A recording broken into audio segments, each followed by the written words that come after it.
Hello guys, ఈ రోజు ఖాళీగా ఉండి కాలాన్ని వృధా చేయడం ఎందుకులే అనేసి నిట్ట మధ్యాహ్నం ఊరి మీద పడి తిరగడానికి అయితే వచ్చేసాను. అప్పుడే నాకు ఒక పెద్ద చెట్టు అయితే కనపడింది. అది ఇదే అన్నమాట. బయట నుంచి చూస్తుంటే చిన్న చిన్న కాయలు అయితే కనపడుతున్నాయి. ఇక లేట్ చేయకుండా లోపలికి వెళ్ళి చూసేసరికి వర్త్ 2 కళ్ళు చూడడానికి సరిపోవట్లేదు వర్మ అన్నట్టయితే ఉంది. ఎందుకంటే ద్రాక్ష పళ్ళు గుత్తుల్లాగా కొమ్మ నిండా అయితే నిండిపోయి ఉన్నాయి. వీటిని మేము సలవజాంకాయలు అనేసి అంటాము. ఈ సలవజాంకాయల్ని మీరు మీ సైడ్ ఏమంటారో కామెంట్ చేయండి. ఈ సలవజాంకాయలను చూస్తుంటే మేకప్ వేసినట్టు నిగనిగలాడిపోతున్నాయి.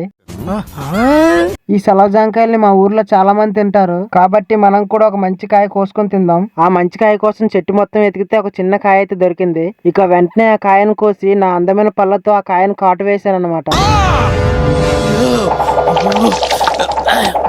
దీని టేస్ట్ ఎలా ఉందంటే అని అనుకుంటున్నారా? అస్సలు లేదు. ఈ కాయ అయితే చప్పచప్పగా ఉన్నది. కానీ ఈ కాయలు తినడం వల్ల హెల్త్ కి చాలా మంచిది.